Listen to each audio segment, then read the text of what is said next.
श्री देवी शारदा, प्रभु श्री रामचंद्र, भगवान श्री गोपाल कृष्ण, श्री महारुद्र हनुमान, महर्षि श्री वेदव्यास, श्रीमद आद्य शंकराचार्य, सद्गुरु श्री ब्रह्मचैतन्य महाराज या सर्वांच्या प्रेरणेनं आणि तुम्हा सर्व मंडळींच्या आशीर्वादानं आज हे आपलं 13वं सहचिंतन आहे. 13 हा परदेशात वगैरे अशुभ अंक मानला जातो. आपण जो त्रयोदशाक्षरी मंत्र म्हणतो त्या भक्तांसाठी, त्या साधकांसाठी अत्यंत शुभ अंक कुठला असेल तर 13. 13 अंक अशुभ असण्याला एक कारण आहे की येशू ख्रिस्तानी जे शेवटचं जेवण घेतलं आणि त्यानंतर त्याला त्या क्रुसावर चढवण्यासाठी नेलं, त्या शेवटच्या जेवणाला 13 मंडळी हजर होती आणि त्यामुळे 13 क्रमांक नुसता अशुभ नाही तर त्यांना एक भीती सुद्धा वाटते. अगदी सध्याची परिस्थिती कदाचित बदलली असेल, पण हॉस्पिटलमध्ये सुद्धा 12 आणि 13 कॉट नसते, बेड 12, 12A आणि 14 असं असतं विमानाच्या सीट्समध्ये सुद्धा. पण आपण बरीच मंडळी अशी आहोत की आपल्या मोबाईलचा शेवटचा नंबर 13, शेवटचे 2 डिजिट्स, आपण गाडी घेतली शक्य असेल तर शेवटचे 2 अंक 13. आपल्याला 13 हा अत्यंत शुभ वाटतो आणि 13 या शब्दाचा आध्यात्मिक अर्थ आपण काल नानकांची गोष्ट बघितली. मेरा क्या है सब कुछ तेरा है, तेरा तुझको अर्पण क्या लागे मेरा, माझं काहीच नाही आहे. या अर्थाने आपल्याला 13 हा त्रयोदशाक्षरी जो मंत्र आहे तो महाराज म्हणतात ऋषींनी सिद्ध करून दिलेला मंत्र आहे. आयुर्वेदातली औषधं ज्यावेळेला सिद्ध करतात त्यावेळेला निरनिराळे प्रकार आहेत. काही चंद्रप्रकाशात ठेवतात औषधं, काही सूर्यप्रकाशात ठेवतात आणि त्यामुळे त्या प्रकाशाचे जे किरण असतात त्या किरणांमुळे त्या औषधात नवीन गुण निर्माण होतात, त्या औषधाची शक्ती वाढते. त्याप्रमाणे आपण ज्या माळा करतो, आपण जी संख्या ठरवतो, श्वासावर नाम घेतो, हे जे सगळेजण म्हणतात त्याच्यात 13 अक्षरी मंत्र हे समान सूत्र आहे, लक्षात ठेवा. महाराजांच्या चरित्रातले आज सुद्धा आपण सुटे सुटे प्रसंग बघणार आहोत, निरनिराळ्या गावी घडलेले, निरनिराळ्या काळी घडलेले, पण त्याच्यात एक सूत्रधार महाराज आहेत आणि सूत्र कुठलं आहे तर सूत्र राम नामाचं सूत्र आहे. सूत्रे मणिगणा इव असं सांगितलेलं आहे गीतेत. म्हणजे तुम्ही सगळी जी आत ना भूत, म्हणजे नुसतीच माणसं नाही, सगळी जनावरं म्हणजे पशु पक्षी वनस्पती आणि अचेतन निर्जीव अशा ज्या गोष्टी आहेत, मणी आहेत, निरनिराळ्या आकाराचे, प्रकारचे, रंगांचे, पण ते सगळे एका माळेत गुंफलेले आहेत. आणि त्याचं जे सूत आहे, सूत्र आहे, ते सूत्र म्हणजे मी आहे, भगवंत तत्व, परमात्म तत्व असं तो सांगतो. आपल्या दृष्टीनं सूत्रधार महाराज आणि सूत्र जी माळा आपण ओढतो किंवा गुंफतो, सूत्र अर्थातच रामनाम आहे. तर या रामनामाचे अनेक पद्धतीने रामनाम घेतलं जातं. भजनासारखं घेतलं जातं, गायनासारखं घेतलं जातं, मंत्रासारखं घेतलं जातं आणि आपण सुद्धा मंडळी निरनिराळ्या चालीत म्हणतो. काननगडचे जे पप्पा रामदास आपण ज्यांना म्हणतो, त्यांना त्यांच्या वडिलांनी अनुग्रह देताना सांगितलं होतं, श्रीराम जय राम जय जय राम, चांट धिस मंत्र ऑलवेज. चांटिंग आहे म्हणजे सिंगिंग आहे, नुसतं रट लगाव, पॅरट सारखी रट लगाव, पोपटासारखं असं नाही आहे. त्याच्यात एक संगीत आहे, त्याच्यात एक चैतन्य आहे, त्याच्यात एक नाविन्य आहे. म्हणून निरनिराळ्या चालीत मी ते म्हणत गेलो आणि मला फार लवकर अनुभव आला. पप्पा रामदास सांगतात, मी श्रीच्या आधी ओम लावला आणि त्या ओममुळे सुद्धा त्याची शक्ती वाढली. म्हणजे बाकीच्यांना जे अनुभव यायला, जो अनुभव यायला म्हणजे रामाचा, सगळीकडे असलेल्या रामाचा अनुभव, जेवढा वेळ लागला त्याच्यापेक्षा अर्ध्या वेळात माझं काम झालं. ओम श्रीराम जय राम जय जय राम, ती एक म्हणण्याची पद्धत आहे. पण एरवी आपण म्हणताना एक साधा प्रयोग आज अगदी एलिमेंटरी आहे. मला जाणीव आहे की तुम्ही सर्व मंडळी जी ऐकतायत त्यात कितीतरी अधिकारी मंडळी आहेत, कितीतरी वरच्या अवस्थेतली मंडळी आहेत, कितीतरी मंडळी ज्यांनी मला आशीर्वाद द्यावा अशी आहेत. म्हणून आपण सर्वांच्या आशीर्वादानंच सुरुवात करत असतो या सहचिंतनाला. तर श्रीराम हा सगळीकडे पसरलेला आहे. कणाकणात भगवान, अणु अणुत विष्णू, सगळीकडे पसरलेला श्रीराम आहे ना, तो मी आत बोलवतोय. आवाहन पूजेचे 3 जे टप्पे आहेत, आवाहन, पूजन आणि विसर्जन. त्यासाठी श्रीराम, मी सगळीकडून त्या श्रीरामाला असं एकत्र केलेलं आहे. जशी फुलं गोळा करतात, नारळ किंवा आंबे पाडल्यानंतर ते जसे एकत्र करतात, सगळीकडे असलेल्या रामा, श्रीराम जय राम जय जय राम, म्हणजे श्रीराम जय राम जय जय राम. आवाहन सर्व दिशांनी, सर्व बाजूनी, पूजन हृदयात, हृदयाकाशात, फुफ्फुसाच्या मध्ये जरा डाव्या बाजूला वळलेलं आहे ना हृदय, तिथे जी अत्यंत छोटी मायक्रो स्पेस आहे, तेवढा देवारा पुरतो, तेवढा गाभारा पुरतो, तेवढी गर्भकूड पुरते रामाला राहण्यासाठी. पण तिथे ठेवायचं नाही, विसर्जन करायचंय, कारण पुन्हा रामाला आवाहन करायचंय. आणि विसर्जन नाभी क्षेत्रात किंवा नाभी प्रदेशात केलं तर आपल्याला एक प्रकारचं अभय मिळतं. आणि अभयात महत्त्वाचा गुण सांगितलेला आहे, निर्भयपेक्षा अभय. अभय म्हणजे भयाचा संबंधच नाही. निर्भय म्हणजे भय आलं होतं ते गेलं, पण पुन्हा येऊ शकतं. गणिताच्या पेपराला भय आलं होतं, चला पेपर झाला, ते गेलं, अरे पण सोशल सायन्सला सुद्धा काही जणांना भय वाटतं. म्हणून निर्भय होण्यापेक्षा अभयम सत्व संशुद्धी असं म्हणलेलं आहे. पण हे लक्षात ठेवा, श्रीराम म्हणल्यानंतर सगळ्याकडच्या कणाकणातल्या श्रीरामाला आणायचं. जयराम म्हणताना हृदयात त्याला पूजायचं, आणि हे पूजताना स्पंदनं जाणवली पाहिजेत आपल्याला. आणि जय जय राम म्हणताना नाभी आहे, त्या नाभीत त्याचं विसर्जन करायचं. एक प्रयोग म्हणून एक माळ करून बघायला हरकत नाही सकाळी, पण श्रीराम जय राम जय जय राम जितकं शांत करू ना, तितका तो राम सर्व बाजूनी एकवटून येणार आहे आणि एकात्म होणार आहे. आणि रामाशी एकात्म म्हणजे परमात्म्याशी मिलनच आहे, हे लक्षात ठेवा. म्हणून श्रीराम जय राम जय जय राम. आणि प्रत्येक वेळेला नाभी आपली स्पंदन समृद्ध होत गेलेली आहे. किती स्पंदनं जाणवत आहेत हे जाणवलं पाहिजे. हे मनाची शक्ती आहे. बुद्धीचं नियंत्रण मनावर आणि मनाने अनुभव घ्यायचा किंवा भाव निर्माण करायचा हे ठरवायचं. तर त्रयोदशाक्षरी मंत्राबद्दल का सांगितलं, कारण आज 13वं सहचिंतन आहे आपलं. त्याच्यानंतर काल आपण घेतलं होतं की अवगुणांचा विनाश कसा करायचा आणि गुणांचा विकास कसा करायचा. आपण एक एक गुण दुर्गुण निवडणार होतो आपले, ते तुम्ही करा, परंतु क्रमाक्रमाने करायचा. म्हणून गुणांचा विकास करायला आपण ती राणी बैलाला उचलण्याचा रोज म्हणजे शक्तीही वाढवते आणि युक्तीही मिळवते. आणि तो अफू असणारा कलाकार आहे ना, त्याचं अफूचं व्यसन किती क्रमाक्रमाने कमी होत तो त्या व्यसनातून सुटतो. अवगुणांचा विनाश असा करायचा. पौर्णिमेच्या चंद्रापासून अमावस्येच्या चंद्रापर्यंत, नसलेल्या चंद्रापर्यंत असा अवगुण विनाश करत जायचे.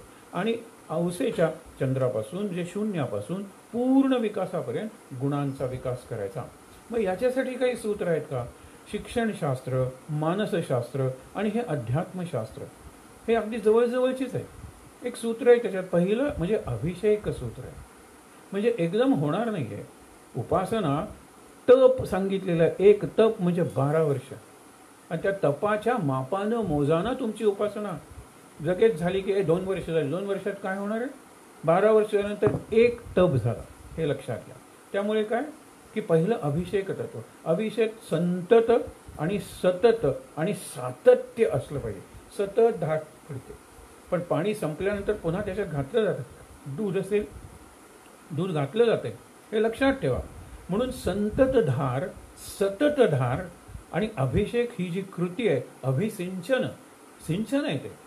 आणि म्हणून कधी कधी काय असेल की राम असेल, लक्ष्मण असेल, सीता असेल किंवा दत्त असेल, बाजूला ती 4 कुत्री असतील, मागे गाय असेल, आणि सगळ्यांना अभिषेक करायचा आहे, तर असा एक डोल दिला जातो. कशाला? त्या अभिषेक पात्राला. आणि छान ती धार पडत असते आणि आपण मग त्या देवाचं नाम घेत असतो.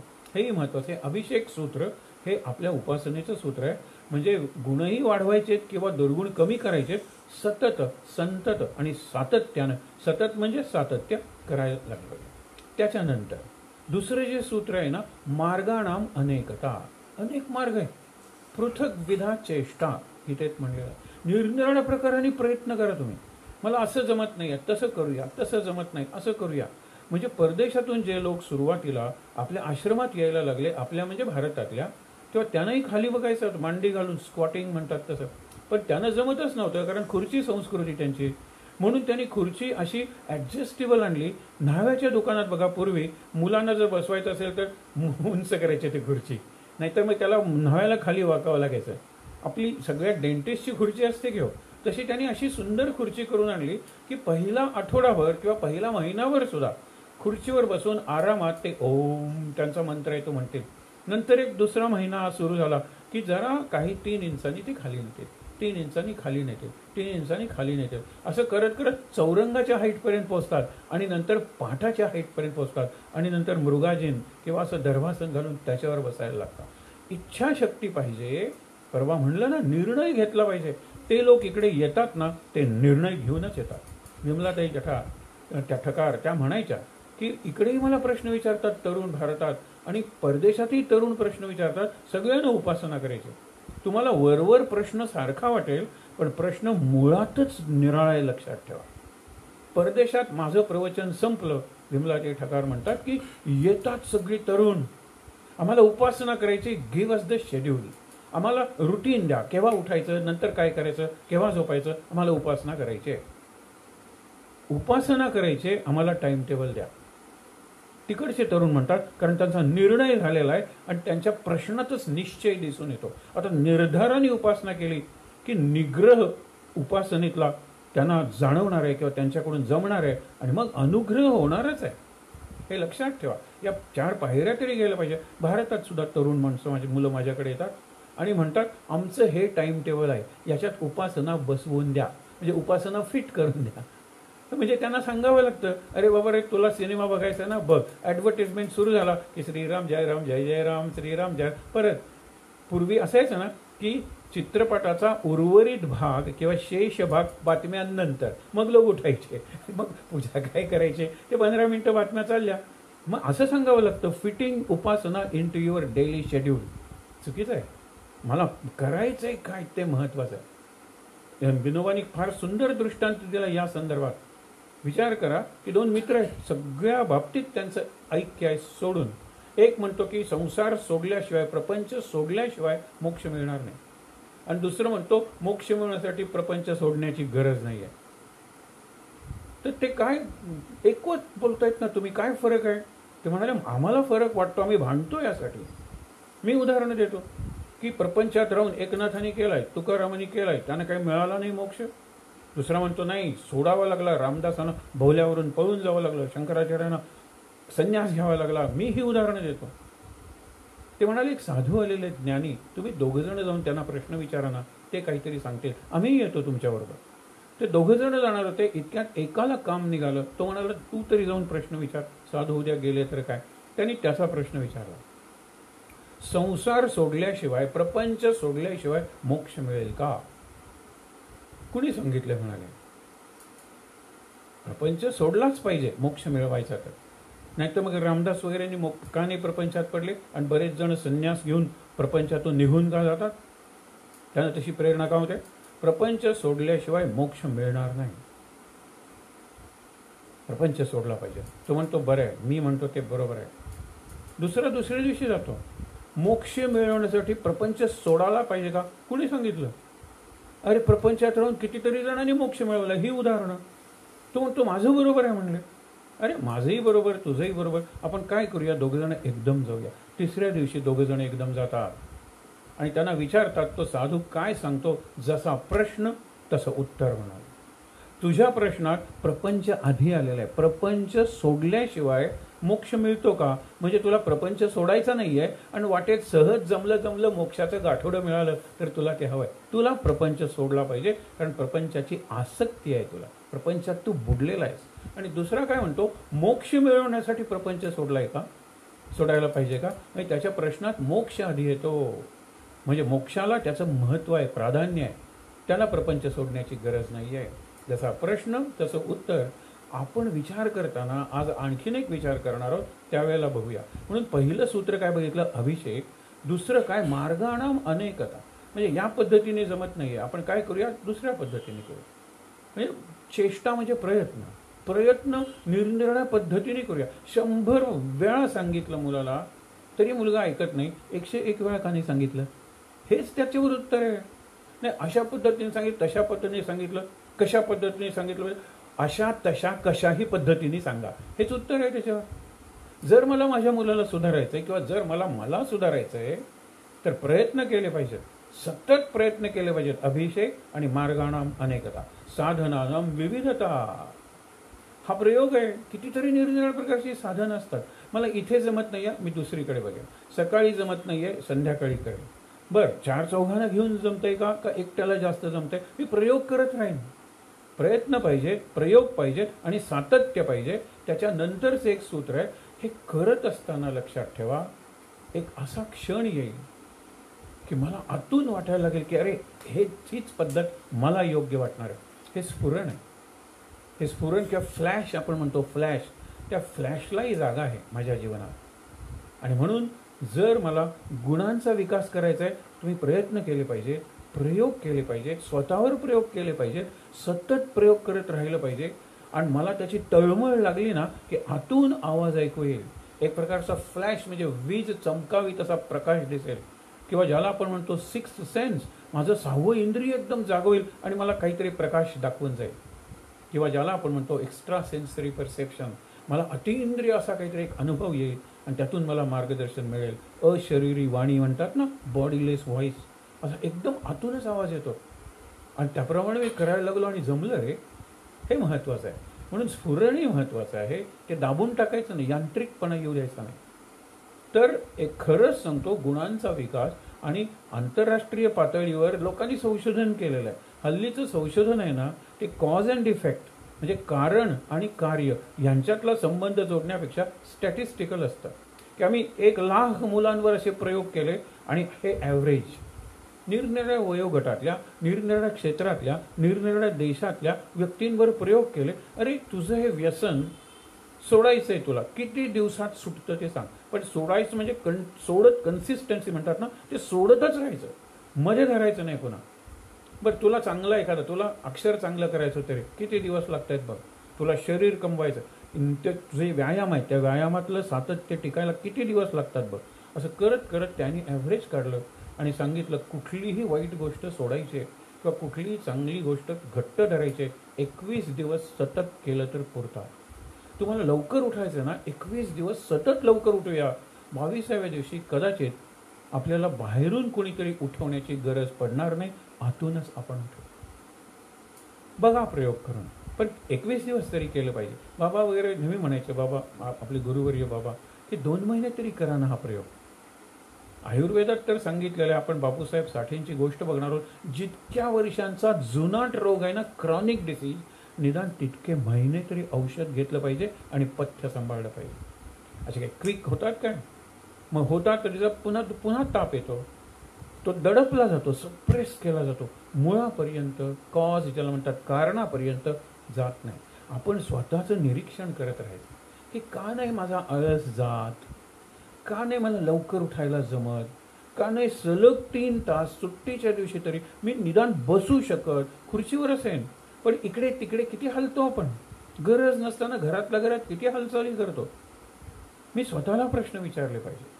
नंतर लोकांचा एक प्रश्न असतो की श्वासावर नाम घ्या म्हणजे काय? महाराज नेहमी म्हणतात, नाम जपा श्वासोच्छ्वास अहो मंदिरवासी जन. काकड आरतीच्या वेळेला आपण रोज म्हणतो. काय अर्थ आहे त्याचा आणि श्वासावर कसं नाम घ्यायचं?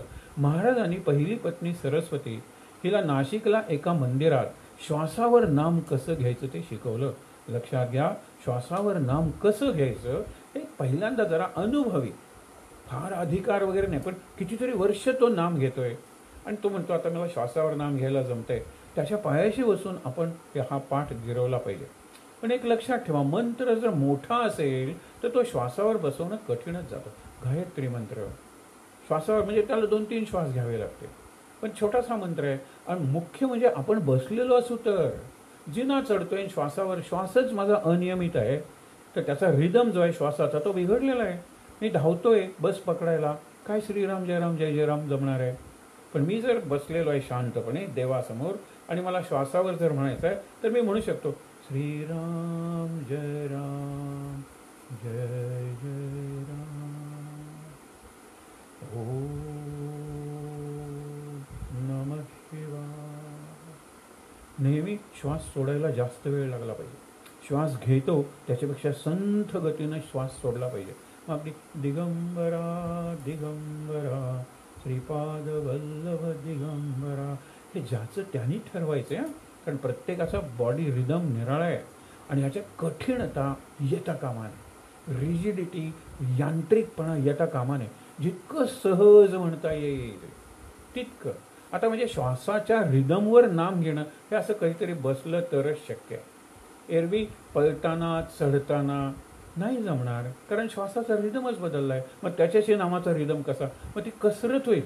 कसरत म्हणजे एखादा सर्कशीतला माणूस उड्या मारतो वगैरे तसं होईल. तसं करायची गरज नाही.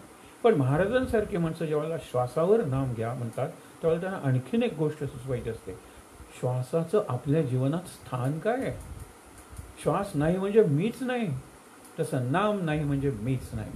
पहिलं ते व्हायटल ज्याला म्हणतात, जिवंत राहण्यासाठी श्वास ही सगळ्यात महत्त्वाची गोष्ट आहे.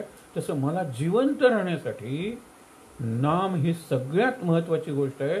ही खूण आपल्याला सांगून महाराजांनी शेवटचा श्वास घेतला आहे की जेथे नाम तेथे माझे प्राण. नाम आणि प्राण यांचीच गाठ आहे. नाम नाही तर मी गतप्राण. लक्षात ठेवा, गतप्राण. आणि म्हणून लक्षात ठेवा की पहिलं जिवंत राहायला जेवढा श्वास आवश्यक आहे तेवढं मला नाम आवश्यक असलं पाहिजे. पहिली गोष्ट सहज नाम आहे. मी गर्भावस्थेत ज्यावेळेला श्वास घ्यायला लागलो तिथून जो श्वास सुरू होतो तो शेवटचा श्वास घेतो तिथपर्यंत चालूच आहे अखंड. तसं नाम चालू राहायला पाहिजे. महाराज, प्रल्हाद वगैरे फार थोडी उदाहरणं असतात की गर्भावस्थेपासून त्यांच्या आजूबाजूला इतकं नाम घेतलं जात असतं. त्यांची माता नाम घेत असते, प्रल्हादाची कयादू आणि महाराजांच्या गीताबाई. ते संस्कार आधीपासूनच होतात, पण निदान कळायला लागल्यापासून तरी. बाबांचं वाक्य आहे ना की 4थ्या वर्षापासून मी नाम घेतोय, आणि हे 89व्या वर्षी त्यांनी म्हणलं असेल तर 85 वर्ष ते नाम घेत होते. ही केवढी नामसाधना आहे.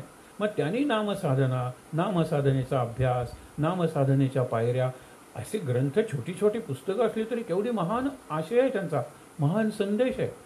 कारण संपूर्ण जीवनाचं व्रतच घेतलंय नाम.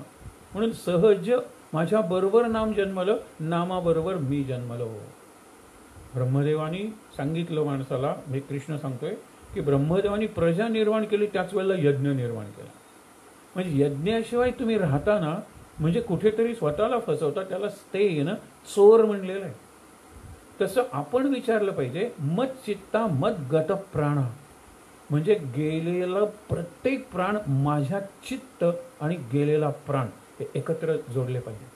म्हणजे प्रत्येक श्वास माझ्यात गेला पाहिजे आणि प्रत्येक श्वास नामात गेला पाहिजे. मी म्हणजे परमेश्वर, मी म्हणजे सद्गुरू आणि नाम यांची जर गाठ मारली गेली किंवा ते जर एकरूप झाले तर आणखीन काय पाहिजे हो? मत चित्ता मत गत प्राण.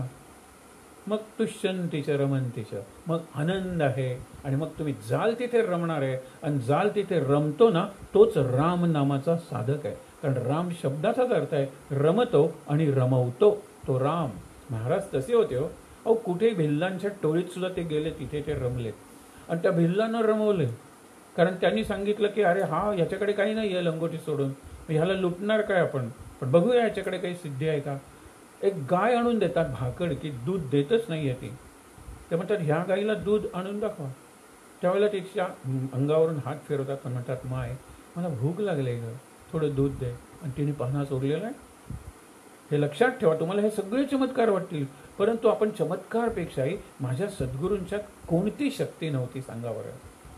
फील्ड ऑफ ऑल पॉसिबिलिटीज म्हणतात ना, तसं महाराज, त्यांना सगळं शक्य आहे. आणखीन एक गोष्ट, ही क्रिया आहे हो, श्वसन ही क्रिया आहे. प्राणायाम हे एका अर्थाने कर्म आहे, कारण ते करावं लागतं. त्याचा काहीतरी उद्देश असतो. मी प्रकृती जपणार आहे, आरोग्य राखणार आहे, काहीतरी उद्देश आहे. पण श्वसन चालूच आहे. अरे साधे आपल्याला दिसणारे न दिसणारे सुद्धा ब्रीदिंग म्हणजे श्वसन करणारेच जीव असतात. श्वसन ही क्रिया आहे आणि ती इतकी सहज आहे.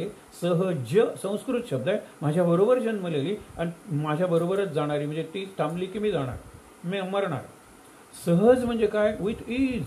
कळतही नाही आपल्याला. आत्ता हे बोलताना ऐकताना आपलं श्वसन चालू आहे हे आपल्याला कळतही नाही. कधी कधी ट्रॅफिक जॅममध्ये श्वास गुदमरला तर आपल्याला कळतं अरे श्वास चालू होता नाही का. एरवी इतकी सहज क्रिया आहे. नाम इतकं सहज झालं पाहिजे. नाम सहज झालं पाहिजे. नाम सर्व अवस्थात चाललं पाहिजे. बेशुद्ध अवस्थेत, गाढ झोपेत, कोमामध्ये सुद्धा श्वसन चालू आहे हो. आणि शेवटी बंद पडतो व्हेंटिलेटर वगैरे लावतो ना आपण. म्हणजे श्वसन चालू ठेवलं पाहिजे. तसं नाम चालू राहिलं पाहिजे. नाम चालू ठेवलं पाहिजे. हाही एक अर्थ आहे. श्वासावर नाम, श्वासासारखं नाम, श्वासा इतकं महत्त्वाचं अत्यावश्यक नाम मानवाच्या जीवनासाठी. निदान भक्ताच्या ज्याचं नाम हे साधन आहे. नाम कुठलंही असू दे पण नाम साधन. तर हे श्वासाश्वासावर नाम. महाराज ज्यावेळेला हे सांगतात त्यावेळेला ते मूर्तिमंत प्रतीक असतात. इतकं नाम घेतात की नाम शरीरात मावत नाही आणि ते बाहेर पडतं. कधी कधी महाराजांच्या गळ्यात ज्या माळा असतात ना त्यांचा हेवा वाटतो. कारण कायम तिथे स्पंदन असतात. ओठ हलत न हलत श्रीराम जय राम जय जय राम चालूच आहे. ते मौन असेल किंवा आपण म्हणतो ना की ते शब्दात सुद्धा व्यक्त झालं नसेल. ते जितकं सूक्ष्म तितकं जास्त प्रभावी. लक्षात ठेवा, जितकं सूक्ष्म तितकं जास्त प्रभावी. प्रल्हाद सतत नारायण नारायण म्हणायचा. लोकांना ऐकू यायचं. वडील म्हणाले मी सगळ्या प्रजेला बंदी केलेली आहे आणि माझ्याच पोटी हे कसं जन्मलं पोर. म्हणून शुक्राचार्यांचे जे शिष्य आहेत चंडविमर्क त्यांना सांगतात की 90 दिवसांचा वेळ देतो की ह्याच्या तोंडातून नाम काढून टाका. नाम जात नाही आहे आणि 90 दिवस संपत आलेत. नाहीतर राजा काय शिक्षा देईल. आमची जीभ कापून टाकेल आणि आम्हाला कायमचं तुरुंगात ठेवेल. प्रल्हाद आला ते अगदी गयावया करून सांगतात की तुला हे आवडेल का रे आमची जीभ कापलेली. नाही नाही नाही माझ्यामुळे तर नक्कीच नाही. मग मी करू काय. ओठ न हलवता आतल्या आत नाम घे. आणि हे नाम प्रभावी होतं. त्या नारायण नावाच्या नामाला प्रल्हादाच्या एकंदरीतच संपूर्ण शरीर व्यवस्थेत व्यक्त व्हायचं असेल तर पहिल्यांदा बाहेर येत होतं नारायण नारायण. नंतर त्या नारायणालाच वाटलं आपण ओठावर असावं. मग ओठ पुटपुटायला लागले. नंतर त्या नारायणालाच वाटलं आपण आत जावं. नाम ज्या वेळेला ठरवतं. एक वाक्य आहे की ज्या शक्तीला म्हणजे ती परमात्म शक्ती म्हणा वाटतं ह्याच्यासमोर प्रकट व्हावं त्या व्यक्तीची निवड ती शक्ती करते. काय बाजारात जाऊन वस्तू आणाव्यात तसा अनुग्रह घेतो काय. आपण घरी घेतला अनुग्रह तरी सुद्धा लक्षात ठेवा आपण निवडले गेलेलो असतो त्या शक्तीकडून. महाराज नावाच्या शक्तीकडून. आपण नंतर साधन कमी करतो. आपण नंतर साधना खंडित करतो. त्याला ते काय करणार आहेत. आणि म्हणतो प्रारब्धात असेल तर प्रारब्ध नाही आहे. नाम घेणं उपासना करणं हे पूर्णपणे प्रयत्नाधीन आहे. आपले सद्गुरू आपल्याला सांगून गेलेले आहे. प्रपंच प्रारब्धाधीन आहे. म्हणून हे सगळं झाल्यानंतर लक्षात ठेवा की श्वासा इतकं महत्त्वाचं नाम आहे. म्हणून महाराज सांगतात शेवटच्या श्वासाबरोबर नाम बाहेर आलं पाहिजे. नाहीतर शेवटच्या श्वासाला वासना असतात, निरनिराळ्या विचार असतात, कल्पना असतात, भय असतं आणि म्हणून तो मृत्यू अशांत होतो. महाराज म्हणतात ना मला वरदानं दिलेली आहेत माझ्या गुरूंनी. त्यातलं एक वरदान असं आहे मला अंतकाळ साधता येतो. म्हणजे महाराज तिथे उपस्थित असतात. एवढं नाही शांतपणे त्याला मृत्यू येतो. मग ते लहान मूल असू दे, एखादी स्त्री असू दे किंवा एखादा वृद्ध माणूस असू दे. एका गुहेत एक माणूस बसलेला आहे. महाराज म्हणतात की त्यांच्याबरोबर भैयासाहेब आहेत मला वाटतं आणि त्यांना थांबतात की तुम्ही थांबा. पण बघतात तर दाढी मिशा वगैरे जमिनीवर त्याच्या पोचले. एखादा वटवृक्षाची मुळं जशी पसरतात फांद्यावर येऊन खालीपर्यंत तसं त्याचं झालेलं आहे. महाराज तिथे गेल्यानंतर महाराजांनी त्यांना उठवलं. त्यांनी प्रश्न विचारला रामाचा जन्म झाला का. ते म्हणाले रामाचा जन्म झाला त्रेतायुग संपलं. कृष्णाचा जन्म झाला द्वापरयुग संपलं. आता कलियुग आहे. आता नामाचा जन्म. शांतपणे तुम्ही नाम घेत राहा. तो शांतपणे नाम घेत तिथेच त्यांनी पूर्ण झालं माझं जीवन. तुम्हाला बघितल्यानंतरच मला वाटलं कारण महाराज नामावतार आहेत ना. रामावतार झाला, कृष्णावतार झाला, हा नामावतार आहे. साक्षात महाराज गेल्यानंतर शांतपणे त्यांनी डोळे उघडले आणि माझ्या आता समाधान झालं, माझं सफल झालं माझं जीवन आणि त्यांनी प्राण सोडलेला आहे. काय वय असेल महाराजांचं, काय वय असेल त्या योग्याचं. महाराजांनी सांगितलं त्यावेळेला की निरनिराळ्या ठिकाणी आपल्याला दिसणार नाही अशा ठिकाणी सुद्धा निरनिराळे योगी साधू संन्यासी तपश्चर्या करत बसलेले आहेत. मग ते तपश्चर्या करतात त्याचा आपल्याला काय उपयोग हा प्रश्न एका तरुणाने विवेकानंदांना विचारला. आणि हे लक्षात घेण्यासारखं उत्तर आहे विवेकानंदांचं. विवेकानंदांनी जरा वरच्या आवाजात सांगितलं काय म्हणतोस. त्यांनी काय सांगितलं तुमच्यासारखे साधू मला आवडतात भगवी वस्त्र घातली तरी समाजात काम करतात, आमच्या बरोबर राहतात, आमची भाषा बोलतात, आमच्यासारखं जीवन जगतात आणि आमचं मार्गदर्शन करतात, आम्हाला पुढे नेतात. हे साधू. नाहीतर हिमालयाच्या कुठल्या तरी गुहेत स्वतःच्या मुक्तीसाठी जे साधू प्रयत्न करतात, ध्यान लावतात, समाधी लावतात, त्यांचा काय उपयोग आहे? विवेकानंद म्हणले काय उपयोग आहे? असाच प्रश्न रामकृष्णांच्या वेळेला निघाला होता. त्यावेळेला त्यांनी दिलेलं उत्तर तुला सांगतो. हिमालय उत्तरेकडे आहे आपल्या, आणि त्यांच्याकडून जे हिमालयावरून जे वारे वाहतात ते सगळे भारतावरून पसरतात. या योग्यांच्या अंगावरून वाहणारे वारे त्यांच्या त्या स्पर्शाने इतके चार्ज होतात, भारित होतात की संपूर्ण भारताला, नाहीतर भारत केव्हाच खड्ड्यात जायला पाहिजे होता. किती परक्यांनी आक्रमण केली, किती स्वकीयांनी बुद्धिभेद केला, अजूनही चालू आहे. तरी आज जगात भारताची नोंद घेतल्याशिवाय, भारताचा विचार केल्याशिवाय आर्थिक धोरण आणि मिलिटरी पॉलिसी म्हणजे सामरिक धोरण सुद्धा त्यांना ठरवता येत नाही. केवळ मार्केट म्हणून भारत नाही, तसा विचार करू नका.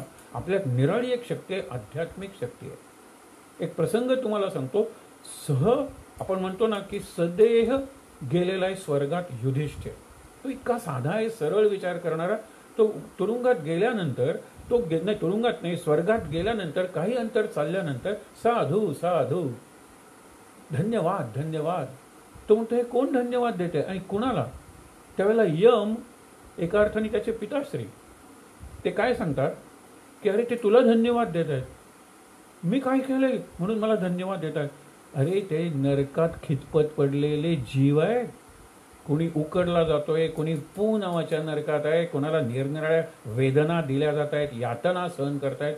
तुझ्या अंगावरून आत्ता जे वारं गेलं ना, ते त्यांच्या अंगावरून गेल्यामुळे त्यांना जरा बरं वाटलं. सांत्वन, शांतवन म्हणतात ना, तसं झालं. आणि ते म्हणाले हा कुणाच्या अंगावरून आलेला वारा आहे, त्याला धन्यवाद, साधू साधू, छान वाटतंय, छान वाटतंय, कल्याण. त्यावेळेला युधिष्ठिर म्हणतो मग मी पुढे स्वर्गात येऊ कशाला? माझ्या अंगावरून गेलेल्या वाऱ्यानं त्यांना बरं वाटत असेल तर मी त्यांच्यात राहूनच त्यांची सेवा करतो ना. हे फार महत्त्वाचं आहे. आणि म्हणून लक्षात ठेवा की ही जी आध्यात्मिक शक्ती आहे ती फिजिकल म्हणजे फिजिक्समधल्या शक्तीशी तुलना करू नका. आपण अगदी इलेक्ट्रोमॅग्नेटिक काय, लाईट काय, साऊंड काय, निरनिराळी शक्ती म्हणतो. आध्यात्मिक शक्ती जी आहे ना, न्यूक्लिअर एनर्जी म्हणतात, त्याच्यापेक्षा ती निराळीच आहे, कारण त्याच्यात एक चैतन्य आहे. बाकीच्या शक्ती म्हणजे काय, त्याच्यात एक सामर्थ्य आहे, एक बळ आहे. हिमालय सुद्धा उडवून लावेल एवढं सुद्धा बळ आहे, चैतन्य. माणसात जी एक प्रकारची आध्यात्मिक शक्ती आहे आणि ती व्यक्त करायची उपासनेतून, त्यासाठी महाराजांच्या चरित्रातले पुढचे प्रसंग आपण पाहूया. पहिल्यांदा नागपाशाचा एक प्रसंग आहे. एक प्रसंग सांगतो. आपण रामचरितमानस म्हणतो, त्याचा शेवट कसा झालेला आहे? गरुडाला मोह झालेला आहे. मोह काय झालाय? इंद्रजितांनी जी शक्ती सोडली, त्यांनी नागपाशात राम बांधला गेलेला आहे. आणि म्हणतात हे नागपाश सोडले नाहीत ना तर राम काही उद्यापर्यंत जिवंत नाही राहणार. राम असा पडलेला आहे बेशुद्ध नागपाशात. मग केलं काय पाहिजे? अरे हे नागपाश तोडले पाहिजेत, गरुडाला बोलवा. म्हणून गरुडाला बोलवणं पाठवल्यानंतर तो म्हणतो हा विष्णूचा अवतार आहे ना. राम हा जर विष्णूचा अवतार आहे तर मी वाहन आहे. एक तर हा नागपाशात बांधलाच कसा गेला? कारण तो भुजग शयनम आहे ना, विष्णूचा अवतार आहे ना, म्हणजे नाग शय्या आहे ना त्याची. मग नागाकडून बांधला कसा गेला? ही नौटंकी आहे. हा काही देवाचा विष्णूचा अवतार वगैरे काही नाही, हा सामान्य मानव आहे. आला तो, त्यांनी ते सर्प वगैरे तोडले, राम झाला परत जिवंत, युद्ध वगैरे सुरू झालं. पण गरुडाच्या मनात हा मोह, हा संदेह, हा भ्रम निर्माण झाला आणि त्याला चैन पडेना. ब्रह्मदेवाकडे गेला. ब्रह्मदेव म्हणला मलाही मोह झाला होता. ती कथा आपल्याला वाढवायची नाहीये. नंतर तो निरनिराळ्या देवांकडे गेला, शंकराकडे गेला, नारदांच्याकडे गेला. शेवटी शंकर काय सांगतो, हे बघ मी राम नामाचा भक्त आहे आणि मी शांत आहे, पण आत्ता मी एका कामासाठी निघालेलो आहे, म्हणून मी तुला सांगत नाही राम हा कोण आहे, पण मी तुला एक पत्ता देतो, तिथे तू जा. काक भृशुंडी, कावळा आहे तो म्हणतो की मी पक्ष्यांचा राजा आणि कावळा हा अधम, निषिद्ध, अशुद्ध पक्षी, अपमान आहे माझा. ते म्हणाले मी तुला सांगितलंय ना, जातो. आणि मग हिमालयाच्या पलीकडे एक नीलगिरी आहे, तिथे सरोवर आहे, तिथे त्याचा आश्रम आहे. तो सतत रामकथा सांगत असतो. तुझा मोह त्याच्यामुळे जाईल, कारण तो मोहाच्या पलीकडे गेलेला ऋषी आहे. आणि मग गरुड जायला तो ते नीलगिरीकडे गेल्यानंतर त्या स्नानाच्या तिथे उतरल्यानंतर तो म्हणतो मी आधीच शांत झालो, माझा सगळा मोह गेला. कारण रामकथेची स्पंदनं त्या सगळ्या वातावरणात एवढी भरून राहिलेली होती, ते वातावरण एवढं भारून गेलेलं होतं, लक्षात ठेवा, की माझा सगळा मोह गेला. अरे हा विष्णूचाच अवतार आहे, माणसाचा देह घेतल्यामुळे माणसासारखी लीला करतोय. पण हे सांगतो का तुम्हाला माहिती ना, असाच नागपाश, त्या नागपाशात महाराज बांधले गेलेले आहेत. नर्मदा काठाने निघतायत, नर्मदा काठाने तिथे एके ठिकाणी 2 मांत्रिक आहेत, त्यांना मंत्रसिद्धी येते. पण महाराजांना बघितल्यानंतर त्या काळात महाराजांचं तेज आहे ना, अनेक ठिकाणी वर्णन केलेलं आहे, पण ते वर्णनाच्या पलीकडचं आहे, ते लोकांना जाणवायचं तेज. ते म्हणाले ह्याला मंत्रसिद्धी माहीत असल्या पाहिजे, म्हणून सांगितलं की आम्हाला शिकवा. महाराज म्हणाले मी साधा नाम घेणारा योगी आहे, माझ्याकडे कुठलीही मंत्र नाही, कुठलीही सिद्धी नाही आहे, माझा मंत्र श्रीराम जयराम जय जयराम. नाही म्हणाले तुम्हाला माहीत आहे. असं करत करत महाराज पुढे निघतायत आणि मागे येत आहेत. म्हणाले आता महाराजांना, महाराज कड्यावर पोचले एका, आणि तिथे त्यांना सांगतात की तुम्ही जर आता दिलं नाही तर मी नागपाशात तुम्हाला बांधू शकतो, आमच्याकडे काही सिद्धी आहे. म्हणून त्यांनी मंत्र म्हणला आणि सगळीकडे नाग निर्माण झाले आणि महाराज बांधले गेले नागाने. महाराज शांत आहेत, त्यांचं श्रीराम जयराम जय जयराम चाललेलं आहे, ध्यान लागलेलं आहे, ध्यान. रामाबरोबर एकरूप झाले, त्याला अनुसंधान म्हणतात, तसं लागलेलं आहे. ते म्हणाले बघू किती दिवस थांबतो. 3 दिवस महाराज थांबलेले आहेत, 3 दिवस 3 रात्री नागाने बांधलेले. त्यावेळेला ते म्हणाले बघा आता मी या कड्यावरून खाली उडी मारणार आहे, जय जय रघुवीर समर्थ म्हणून, आणि हे नाग जर मेले ना तर तुमच्या सगळ्या सिद्धी जाणार आहेत. ते म्हणाले असं काही होत नाही. महाराजांनी उडी मारली कड्यावरून, महाराज खाली पडले, ते सगळे नाग मेले, चिरडले गेले. आणि नंतर महाराज वर आले, तोपर्यंत यांच्या लक्षात आलं की आपल्याकडे जी शक्ती होती ती शक्ती गेलेली आहे, सिद्धी गेलेली आहे, आपण चुकीचा उपयोग केला. त्यावेळेला महाराज म्हणाले आता तरी सुधारा तुम्ही, सिद्धींच्या मागे येऊन आयुष्य कशाला वाया घालवता, चला माझ्याबरोबर. त्यातला एक आला काही दिवस आणि त्याला काय सांगितलं त्याने की तू नर्मदा काठी राहा किंवा इथेच थांबा नर्मदा, आणि तू 12 वर्ष रामनाम घेत राहा, एके ठिकाणी राहा. तुम्ही फार चंचल आहात, तामस वृत्तीचे आहात. सिद्धींचा जो वापर करतो ना तो कशा प्रकाराने करतो हा प्रकार जरी महत्त्वाचा असला किंवा प्रयोग कुणासाठी करतो तरी सुद्धा सिद्धींचा वापर तामसच आहे. शुद्ध सात्विक माणसाच्याकडून सिद्धी त्याला सादर असतात, हात जोडून उभे असतात, त्याला उपयोग नाही करावा लागत, घडून जातात त्या. महाराजांच्या काळात असे कितीतरी प्रसंग आहेत जीवनात. तर हे लक्षात घ्या. ज्या दुसरा येतो त्यांच्यावर सच्चिदानंद नाव आहे त्याचं, आणि महाराज म्हणतात चला आपण उज्जैनला जाऊया. महेश्वर मध्ये हा प्रसंग घडलेला आहे. आणि उज्जैनला जात असताना इतक्यात ते जातात, इतक्यात गाडी सुटते.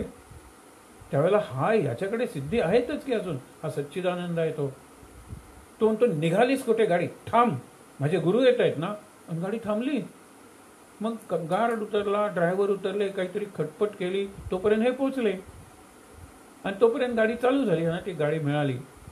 महाराज म्हणतात की तू विचार कर, अजून तुझी तामसी वृत्ती गेलेली नाही. अरे आपल्याला काही ठिकाण पोचायचं होतं का, विशिष्ट ठिकाणी काही मुहूर्त होता का, पुढच्या गाडीने गेलो असतो आपण संन्यासी आहोत, आपलं काही ठरीव असं काही टाइम टेबल नाही आहे, वेळापत्रक. उगीच तू तुझी शक्ती घालवलीस, आणि असं करायचं नसतं. त्याच्यात दुसऱ्यांची अडचण होईल आणि आपला काहीच फायदा नाही आहे.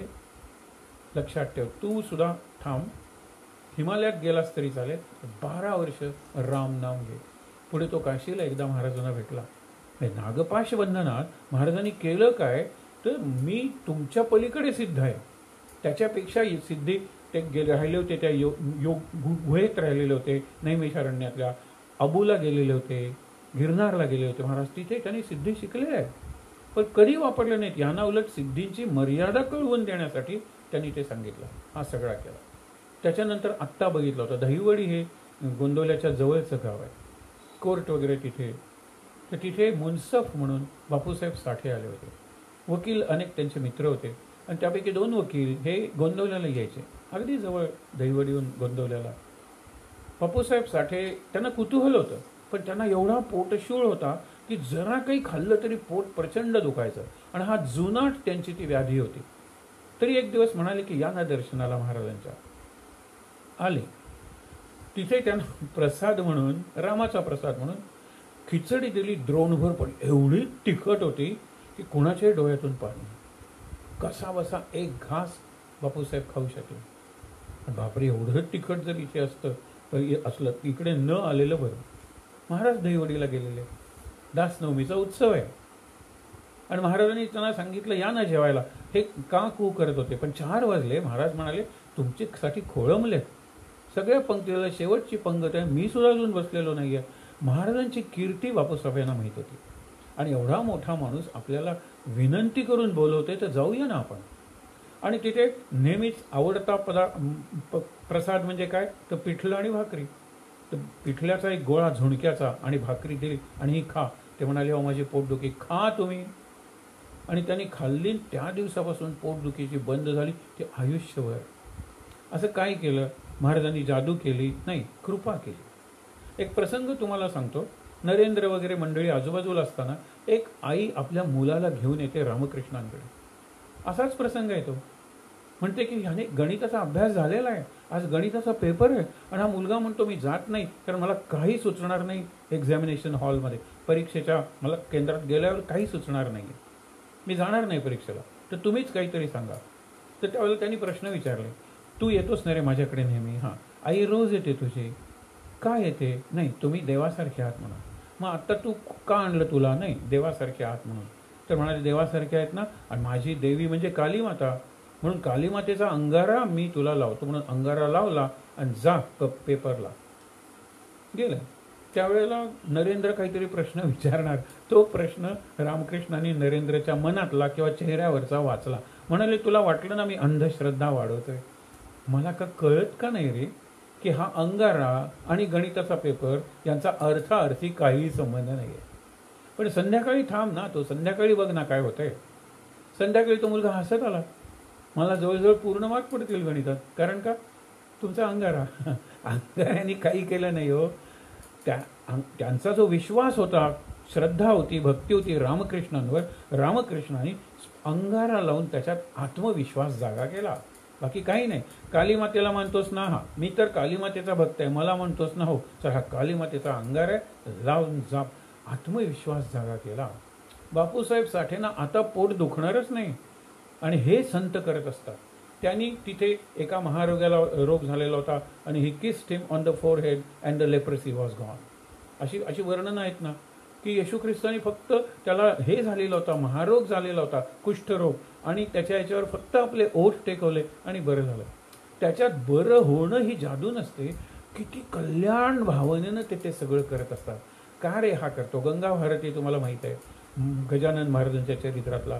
तो तर किती चांगला गात होता, पण त्याला कुष्ठरोग झाला होता म्हणून केला होता. एक दिवस तो येतो, कोण यायचं नाही त्यांच्या मार्गात, त्यांना स्पर्श करायचा नाही म्हणून लोकांनी सांगितलं होतं, पण पहाडी आवाजात भजनं म्हणायचा. ती काही कानावर पडत नव्हती महाराजांच्या.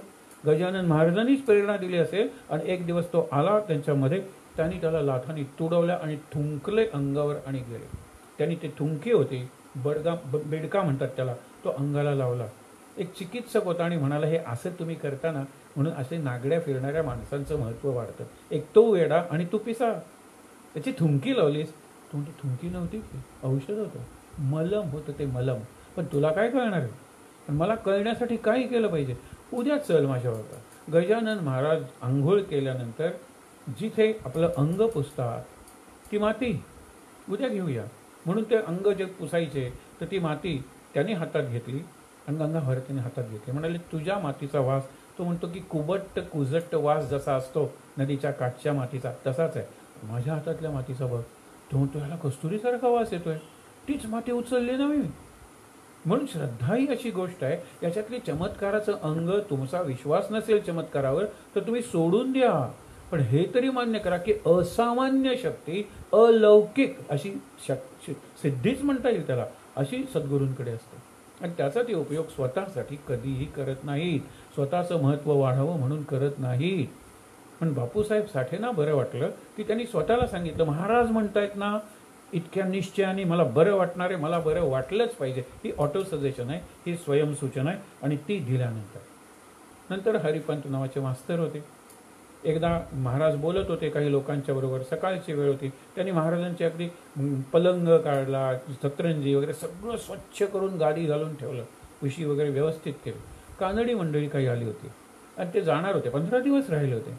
आणि जाण्याच्या वेळेला महाराजांना त्यांना काहीतरी द्यायचं होतं. 10 जण होते, 4 बायका होत्या आणि 6 पुरुष होते. तर महाराजांनी काय सांगितलं हरिपंतांना की उशीखाली काय आहेत ते बघा, पैसे असतील किंवा काय असतील ते घेऊन या. महाराज ते हरिपंत म्हणतात उशीखाली काही नाही, आत्ता मी उशी ठेवलेली आहे. ते म्हणाले तुमची जी बुद्धी आहे ना मास्तर, ती शाळेतल्या विद्यार्थ्यांपुरतीच ठेवा, आम्ही सांगतोय ते ऐका. गुरु मानताना आम्हाला, मग गुरुच्या सांगण्यावर तर्क कशाला करता, आज्ञेचं पालन करा.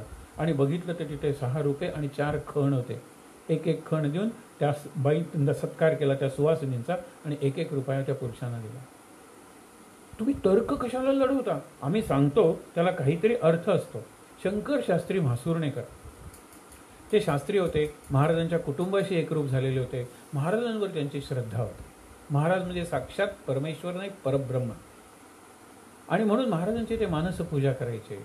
एक प्रसंग आहे, बरेच दिवसात शास्त्री बाबा भेटले नाही. महाराज म्हणतायत ते मारुतीच्या मंदिरात बसलेले आहेत आणि हे सकाळी नदीवर आंघोळीला गेले. आत्ता तर गेले ना आपल्या समोरून शास्त्री बाबा, तुम्ही काय म्हणता बरेच दिवसात भेटले नाहीत. नाही म्हणाले, भेटले नाहीत. शास्त्री बाबांनाच विचारा. नंतर शास्त्री बाबा आंघोळ करून आल्यानंतर, आत्ता तुम्ही आमच्या समोरून गेलात, महाराजांनी तुम्हाला बघितलं आणि महाराज म्हणतायत बरेच दिवसात तुम्ही भेटला नाहीत, म्हणजे काय हो. त्यांच्या डोळ्यातून पाणी आलं. त्यांनी महाराजांच्या पायावर लोटलो. ते खरं दर्शन होतं. या देहाचं दर्शन हे काही खरं दर्शन आहे का. तर ते मानसपूजा एकदा त्यांना स्वप्न पडलं. स्वप्नात सिंहासनावर महाराज बसलेले आहेत, तेजस्वी आहेत, रेशमी वस्त्र वगैरे घातलेली आहेत. त्यांनी साग्र संगीत महाराजांची पण एकदम प्रतिभा जागी झाली आणि त्यांनी एकामागून एक 6 श्लोक रचले संस्कृतमध्ये महाराजांचं वर्णन करणारे. आणि नंतर सकाळी उठल्यानंतर लिहून काढले. असं होतं, तो बुधकौशिक ऋषी आहे, त्याला स्वप्नात शंकरांनी सांगितलं रामरक्षा स्तोत्र आणि पहाटे उठल्यानंतर बुधकौशिक ऋषींनी ते लिहून काढलं. असं त्यांनी स्वतःच रामरक्षेत सांगितलेलं आहे. पहाटे मी उठलो आणि शंकरांनी मला जे स्तोत्र सांगितलं आणि म्हणून रामरक्षेच्या शेवटी रमे रामे मनोरमे सहस्रनाम तत्तुल्यम रामनाम वरानने मनोरमे वरानने, हे शंकर पार्वतीला म्हणतो, ते आलेलं आहे.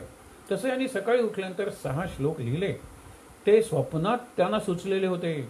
त्यांची प्रतिभा, ती शक्ती जागी झालेली होती. महाराजांचा प्रसाद होते. महाराजांनीच प्रेरणा दिली होती. सकाळी उठल्यानंतर त्यांच्या मनात काय आलं, महाराजांचं स्तुती करणारे आणखीन 2 श्लोक रचावे. म्हणजे अष्टक तयार झालं ना, 6 तयार झालेलेच आहेत, अष्टक तयार झालं, महाराजांना अर्पण करावं. डोकं खाजवून त्यांना ते 2 श्लोक करावे लागले. महाराजांना दिले. अरे महाराज चांगले आहेत, एक पेन्सिल आणा बरं, पेन्सिल. महाराजांनी शेवटच्या 2 श्लोकावर काट मारली आणि सांगितलं पहिले 6 श्लोकच खरे आहेत. रामाने प्रेरणा दिलेलं देहबुद्धीचं लोढणं, रामाने दिलेल्या शक्तीला कशाला बांधता. हे देहबुद्धी जागेपणी केलेले श्लोक हे देहाच्या पातळीवरचे आहेत आणि तुमच्या स्वप्नात झालेले श्लोक त्या गाढ अशा निद्रावस्थेत नाही किंवा समाधी अवस्थेत, हे रामाचं देणं आहे. ते तेवढे श्लोक ठेवले. साधा तुम्हाला प्रसंग वाटेल, पण महाराजांचं एक अंतर्ज्ञान आहे आणि यांची श्रद्धा आहे महाराजांवरची. म्हणाले बरोबर आहे, हे 2 श्लोक मी नंतर केलेले आहे, ते श्लोक काय करूया आपण रद्द करूया. खरा पंत कोण, चर्चा चाललेली आहे. पंत म्हणजे पंडित. महाराज म्हणतात पंतांचे ग्रंथ वाचू नका, संतांचे ग्रंथ वाचा. आणि कालच्याच प्रवचनात सांगितलंय संतांचं ग्रंथही त्याची मृत्यूपत्र असतात आणि मरताना माणूस खरं सांगतो. महाराजांनी एक उदाहरण दिलेलं आहे. एक व्यापारी बरेच दिवसांनी तीर्थयात्रेला निघालेला, कारण मुलगा आता व्यापार बघण्याच्या वयाचा झालेला आहे. तो त्याला सगळं सांगतो, हे असं केलं आहे, तिकडून एवढं देणं आहे, इकडे मागणी नोंदवलेली आहे, तिकडून तो माल येणार आहे, सगळं सांगतो. आणि गाडीची शिट्टी होते आणि गाडी सुटणार त्यावेळेला सांगतो की तिजोरीची किल्ली मात्र इथे ठेवलेली आहे, आपण बसतो त्या जागी त्याच्या खाली आसनाच्या. सगळ्यात महत्त्वाचं शेवटी सांगितलं, हे लक्षात घ्या. Dying man's statement is accepted as proof even in a court of law. मरताना माणूस खोटं बोलत नाही, ही श्रद्धा आहे. म्हणजे एखादी स्त्री ॲक्सिडेंटमध्ये सुद्धा जळली आणि ती सा असं काहीतरी म्हणत असेल, म्हणजे सासरेबाईंना बोलवत असेल किंवा सासूबाईंना बोलवत असेल, पण तिने सा म्हणलं की सासूने किंवा सासऱ्याने तिला जाळलेलं आहे म्हणून त्यांना अटक करतील आणि तुम्ही इनोसंट म्हणजे तुम्ही निर्दोष आहात हे सिद्ध करा. कारण मरताना ती सारे गम तर म्हणणार नव्हती ना. त्या म्हणतात अहो नाही नाही, ते सिद्ध करा ना तुम्ही की हा अपघात होता, आमचे अत्यंत प्रेमाचे संबंध होते, ते सा म्हणून मला किंवा माझ्या मिस्टरांना बोलवत असेल, नाही ते सिद्ध करा तुम्ही. मरताना तिने जे म्हणलेलं आहे ते खरं आहे, त्याप्रमाणे आम्ही पुढचा निर्णय करू, विचार करा. म्हणून महाराज म्हणतात की जसा जसा संतांच्या जीवनाचा शेवट येतो आणि ग्रंथाचा एखाद्या शेवट येतो, आणि त्यावेळेला जे सांगितलं जातं ते अगदी खरं असतं, अगदी खरं असतं, अगदी खरं असतं. कितीतरी महान पुरुषांनी म्हणलेलं आहे की माझं चरित्र तुम्ही वाचता किंवा मीही आत्मचरित्र लिहिलंय, त्याच्यात तुम्हाला परस्पर विरोध जर आढळला तर मी नंतरच्या काळात केलेलं विधान ते माझं खरं चिंतन आहे. आधीचं विधान हे मी कच्चा असताना केलेलं आहे, ते विसरून जा. कारण आपलं होतं ना, नास्तिक असलेला माणूस आस्तिक नाही का बनत. कितीतरी गोष्टी असतात. एखादा गायक आवडतो, तो पुढे आवडत नाही. मग आवडत नाही म्हणलं ना, ते माझं आता खरं विधान आहे, आधीचं तुम्ही सोडून द्या. कारण मी बदलत होतो, रिफाईन होत होतो, माझ्यात सुधारणा होत होती, प्रगती होत होती. आणि अशी होतेच, आपल्या साधनात सुद्धा अशी प्रगती होते. पंत कोण? इकडे पंत म्हणजे श्रीमंत, आणि जो दिलदार दानशूर आहे ना, त्याला महाराजांनी पंत म्हणलेला आहे. मग बाकीचे लोक म्हणले की अर्थातच मग श्रीमंत माणूसच पंत होणार. महाराज म्हणाले नाही, अरे भिक्षेकरी सुद्धा म्हणजे भिकारी सुद्धा पंत असू शकतो. नाही पटत आम्हाला. महाराज नेहमी काही दिवस जाऊ द्यायचे. काही दिवसांनी महाराज म्हणाले, आज माझे गुरु तुकामाई यांची पुण्यतिथी आहे. आज मी ठरवले की घराघरात जाऊन भिक्षा मागायची आणि त्या भिक्षेवर प्रसाद करायचा आणि सगळ्यांना वाटायचा. लोक गेले त्यांच्याबरोबर. महाराज मनाचे श्लोक म्हणायचे, जय जय रघुवीर समर्थ. कोणी 1 पैसा घालायचा, कोण 1 आणा घालायचा, कोण 10 रुपये घालायचे, कोण धान्य घालायचं. एकाने 100 रुपये सुद्धा घातले. श्रीमंत होता तो वगैरे. आणि नंतर ओढ्याच्या तिथे, जो ओढा आहे आपल्या समाधी मंदिराच्या तिथे, एक झोपडीत एक रामदासी येऊन राहिलेला होता. 3.5 कोटी राम नामाचा संकल्प त्यांनी केला होता. त्याचं ते अनुष्ठान चालू होतं. 12 वाजेपर्यंत पहाटेपासून तो रामनाम म्हणायचा आणि नंतर 12 वाजता भिक्षा मागायला जायचा. तो पीठ मागायचा फक्त. मला दुसरं काही देऊ नका, मला पक्व अन्न नको आहे आणि मला उगीच कच्चं धान्यही नको आहे, मला तुम्ही पीठ द्या. 4 घरचं पीठ आणायचं, एकत्र करायचा आणि ते कालवायचा आणि ते तसं पीठ खायचा, भाकरी स्वाने, आणि त्याच्यावर तसं चाललं होतं. ज्या वेळेला त्याच्याकडे पोचले महाराज, महाराज म्हणाले, अरे हा आहे ना, ह्याच्याकडे मागूया ना. त्याच वेळेला त्यांनी भिक्षा मागून आणलेली होती. त्याच्या काखेत ती झोळी होती आणि महाराजांनी सांगितलं, ओम भवती भिक्षान दे. त्यावेळेला त्यांनी आपली सगळी झोळी त्याच्यात रिकामी केली. महाराज पुढे गेल्यानंतर म्हणाले, हा करा पंत. बाकीच्यांनी 100 रुपये जर दिले, त्यांनी 900 रुपये राखून ठेवले असतील, जर त्याच्याकडे 1000 असतील तर. यांनी सगळं दिलं. ह्यांनी काय विचार केला, आज आपल्याला उपवास घडेल ना, पण ते आपल्या गुरूंची जर पुण्यतिथी साजरी करतायत तर सगळं दिलं. रवींद्रनाथांची एक कविता आहे की एक भिकारी जात होता, त्याला भरपूर भिक्षा मिळालेली, झोळी भरलेली आहे. आणि दुसरा एक भिकारी समोर येतो, तो म्हणतो की तुला बरीच भिक्षा मिळालेली दिसते, मला काहीतरी दे रे, मला काहीच मिळालेलं नाही.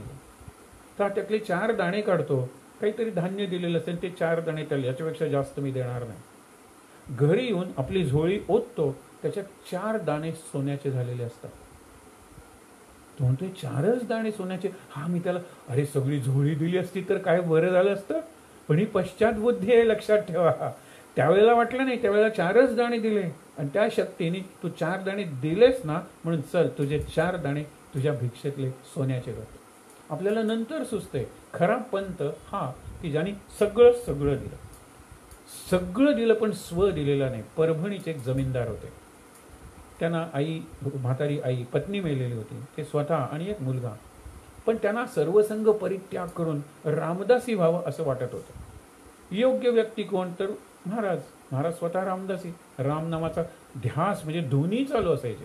ही धुनी जी आपण म्हणतो ना, शिर्डीला चालू आहे, परवा आपोआप चालू झाली म्हणून काही चित्र आपण बघितली, ती धुनी आपल्या आत चालू आहे. आत प्रत्येक श्वास घेतो ना, त्यावेळेला जे गरम होतं, हे हृदय नसे परी थंडीला धगधगलेले. कुसुमाग्रजांनी म्हणलेलं, थंडील म्हणजे यज्ञाची वेदी आहे. हे काय हृदय वाटलं का आमच्या स्वातंत्र्य सैनिकांचं? अरे ते यज्ञ आहे, जळणारा धगधगणारा यज्ञ आहे. आणि इथे ज्यावेळेला श्वास घेतो त्यावेळेला इथेच ती क्रिया होते, शुद्धीकरण रक्ताची वगैरे, आणि नंतर ते रक्त शरीरात पसरण्यात काम कोण करतं? हृदय करतं. पण शुद्धीकरण इथे होतं. त्यामुळे काय, हा यज्ञ आहे, ह्याला टेम्परेचर आहे, तापमान, म्हणून आपल्याला सुद्धा शरीराला तापमान आहे. तर विचार करा तुम्ही. म्हणून ज्या वेळेला ह्यांना वाटलं सगळं सोडून द्यावं, महाराजांच्याकडे आले. इथे धुनी आहे, धून पेटलेली आहे, अक्षय वीणा, अक्षय नाम चालू आहे महाराजांचं. आल्यावर त्यांना बरं वाटलं. ते म्हणाले, मी सांगितल्याशिवाय सर्व संघ परित्याग करू नका. तुमचा मुलगा अजून लहान आहे, म्हातारी आई आहे. 8-10 वर्ष गेली. हे नेहमी विचारायचे, अजून नाही का? मला तो संन्यासाचा एक झटका आलेला आहे, तो जाईल ना अशाने. महाराज म्हणाले, मी आहे ना, माझ्याजवळ आहात ना, मी काळजी घेईन. आणि मग झालं काय की त्यांची आई गेली, मुलगा मोठा झाला, मुलगा शेतीवाडी वगैरे करायला लागला. त्याचं लग्न झालं, चांगले होते. ते म्हणाले काही हरकत नाही, आता तुम्हाला रामदासी दीक्षा द्यायला हरकत नाही आहे. पण ते म्हणाले त्याच्या आधी मला एक गोष्ट करायची. म्हणून त्यांनी आपल्या संपत्तीचे मुलाला विचारून एक दानपत्र तयार केलं आणि तो कागद महाराजांना अर्पण केला. महाराज म्हणतात अर्पण करायचं असतं ना, आणि तो मुलांनी दिला आणून, म्हणजे मुलाचीही संमती होती. असं कागदावर अर्पण करायचं नसतं रे. तू तुझी सगळी संपत्ती रामाला अर्पण कर आणि त्या संपत्तीचा विश्वस्त ट्रस्टी म्हणून राहा ना. सगळं रामाचंच आहे असं समज, लोकांच्या उपयोगाला पड. मला कशाला ते सगळं देतोस? फाडून टाकला कागद महाराजांनी किंवा त्या मुलाला परत दिला, मला नको असलं. आणि नंतर म्हणाले की तुम्ही सगळं दिलं म्हणता. म्हणाले माझं सर्वस्व मी दिलं. सर्वस्व दिल्यानंतर देव आपला होतो असं मी कुठेतरी वाचलंय. अजून राम माझा झाला नाही हो, मला रामाचा अनुभव आला नाही हो. ते म्हणाले मी सर्वस्व दिलं, मला अनुभव आला नाही, राम माझा झाला नाही, मला माझा हा कोण आहे? हा राहिलाय ना अजून, हा स्व राहिलाय. तो स्व द्या, सर्व रामाला काय द्यायचे? रामाकडे काय कमी आहे? सर्व दिलं नाही तरी चालेल, स्व मात्र द्या.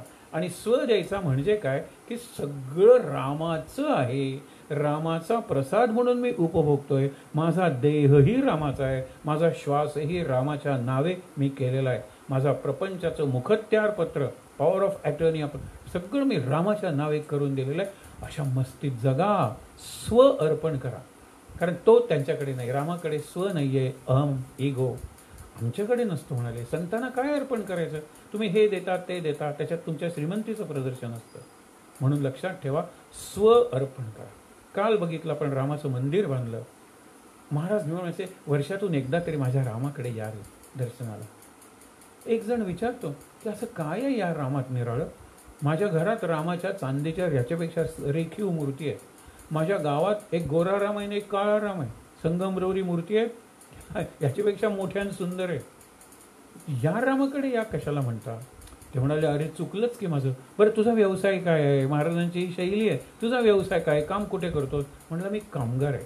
कुठे कामगार आहेस? मी एका फॅक्टरीत आहे. मग कसली फॅक्टरी आहे? आम्ही बॅटऱ्या तयार करतो ज्याच्यावर गाड्या वगैरे धावतात. म्हणजे काय रे? प्रवास तो विजेचा, तो घालून बॅटरी चार्ज करतो आणि ती चार्ज झाली की नंतर मग ती आम्ही देऊन टाकतो लोकांना. ते म्हणाले इथे हा जो प्लग आहे त्याच्यात जर घातली तर बॅटरी चार्ज होईल का रे? तो म्हणतो होईल ना, पण माझ्या जी बॅटरी माझ्या फॅक्टरीत 6 तासात चार्ज होते, ती इथे 6 महिने किंवा 6 वर्ष सुद्धा लागतील. अरे असं काय रे? केवढा दाब आहे विजेचा, माझ्या ह्याच्यात केवढं व्होल्टेज आहे. म्हणाले आता एक सांग, तुझ्या देवघरातल्या रामासमोर किती रामनाम झालं रे? नाही कोणी रामनाम घेत नाही. बरं तुझ्या गावातल्या त्या गोऱ्या आणि काळ्या रामासमोर सतत रामनाम चालू असतं, रामनामाचे कोटी कोटी असा पाऊस पडतो? नाही म्हणला, इथे पडतो म्हणाले. म्हणजे तुझ्या फॅक्टरीत जसा हाय पॉवरचा करंट आहे ना, शक्ती आहे ना, तो करंट इथे आहे. 6 तासात तुझं काम होईल. 6 महिने 6 वर्ष कशाला हिशेब करतोस? इथे तू ये, काम होतं की नाही ते बघ. एक दिवस एकाने महाराजांना विचारलं, महाराज तुम्ही एवढं सगळं सांगता, आम्हाला कळतं पण वळत नाही, समजतं पण उमजत नाही. हे गाढवा पुढे वाचली गीता याच्यासारखं होतं की नाही? महाराज किती वस्ताद आहेत बघा. ते काय म्हणतात माहिती आहे ना, गाढवा पुढे वाचली गीता असं तुम्ही म्हणता. याच्यात गाढव कोण आहे रे? हे गाढव आहे, त्याच्यासमोर मी गीता वाचतोय. मी गाढव नाही का? ते गाढव असेल प्राणी, मी महागाढव आहे. पण एक लक्षात ठेवा, हा गाढवपणा आम्ही कायम करीत राहणार आहोत. कारण एक दिवस तुम्हाला सुद्धा गीता समजेल. हा आमचा आशावाद नाही, तर हा आमचा आत्मविश्वास आहे. अशा सद्गुरूंच्या चरणाशी बसून आपण त्यांच्याच काही प्रसंगावर आणि शिकवणीवर, त्यांच्या जीवनातल्या अशा काही बोधप्रद प्रसंगावर सहचिंतन करतोय. त्यांना प्रार्थना करूया आपण की शक्ती द्या, बुद्धी द्या, स्फूर्ती द्या, काहीतरी नवीन घडवण्याची. त्याच पद्धतीने नाम. आपण काही कोल्हू का बैल म्हणतो, गाण्याचे बैल आहोत का? तो फिरतो, जमिनीला खड्डे पडतात पण बाहेरचं त्याला काही माहीत नसतं.